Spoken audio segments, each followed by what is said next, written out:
WDFC, Delhi metro, Chennai MRTS, Pune metro या सगळ्यांबद्दल आपण माहिती घेणार आहोत. चला सुरू करूया.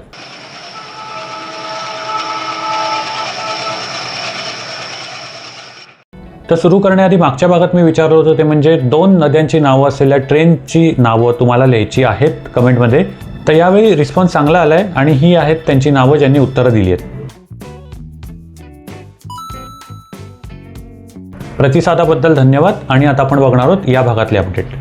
सगळ्यात पहिला अपडेट आहे तो म्हणजे WDFC म्हणजेच वेस्टर्न डेडिकेटेड फ्रेट कॉरिडॉर म्हणजे समर्पित मालवाहू मार्ग. ह्याचा वैतरणा ते JNPT हा जो पॅच आहे तो बाकी होता. म्हणजे हा ॲक्च्युली तसं म्हणायला गेलं तर दादरी उत्तर प्रदेशहून सुरू होतो आणि JNPT महाराष्ट्र इथे संपतो.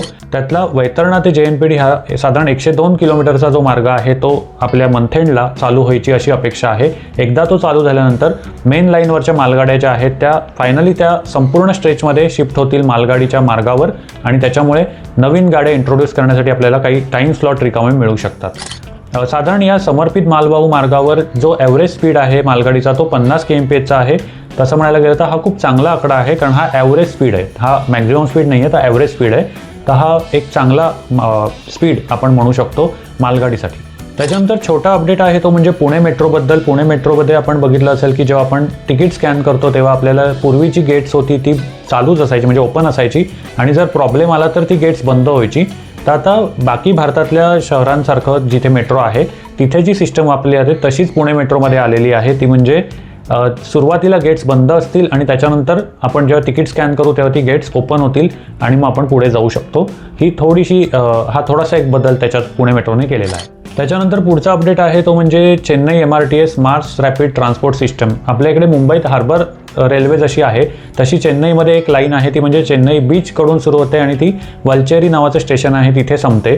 तर त्याचं पुढचं जे एक्सटेन्शन होतं ते वलचेरी ते सेंट थॉमस माउंट हे साधारण 2 डिकेड किंवा 2 दशकं म्हणजे साधारण 15 ते 20 वर्ष रखडलं होतं काही जागेच्या कारणास्तव आणि फायनली ते झालेलं आहे. 10 मार्चला त्याची ओपनिंग डेट होती की पुढे त्या लाईन्स जी आहे ती सेंट थॉमस माउंटला येऊन बंद होणार होती किंवा एंड होणार होती आणि ते सेंट थॉमस माउंट जे स्टेशन आहे तिथे मोठं हब तयार करण्यात आलं होतं की लाईक तिथून आपल्याला मेट्रो किंवा बाकी कनेक्टिव्हिटी मेन लाईनची कनेक्टिव्हिटी आहे किंवा एअरपोर्टला जायला सुद्धा तुम्हाला तिथून जवळ पडलं असतं.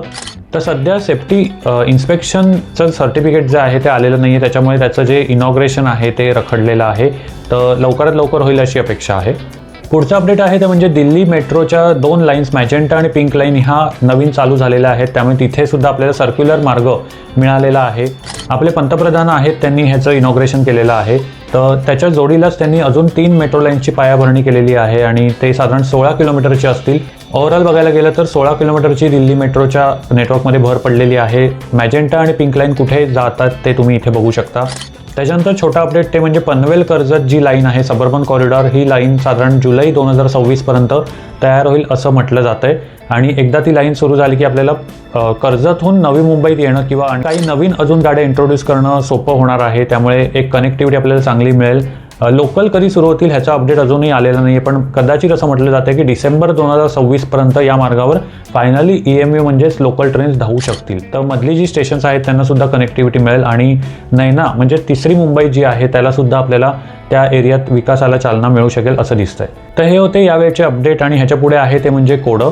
यावेळचं कोडं जे आहे ते थोडंसं ट्रिकी आहे. ते म्हणजे आपल्याला माहिती आहे 16 एप्रिल 1853 साली आपल्याकडे भारतात पहिली पॅसेंजर ट्रेन धावली होती आणि ती बोरीबंदर ते ठाणे ह्याच्यामध्ये धावली.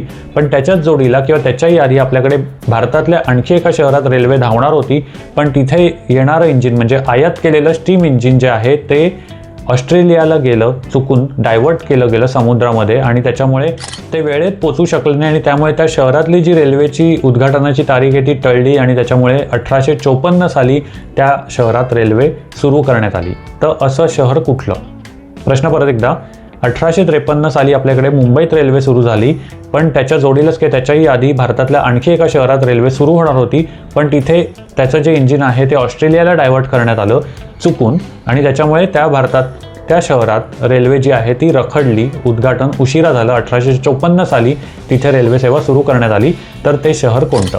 नक्की कमेंट करून सांगा आणि व्हिडिओ आवडला असेल तर लाईक करा, शेअर करा, सबस्क्राईब करा. भेटूया एका नवीन भागात.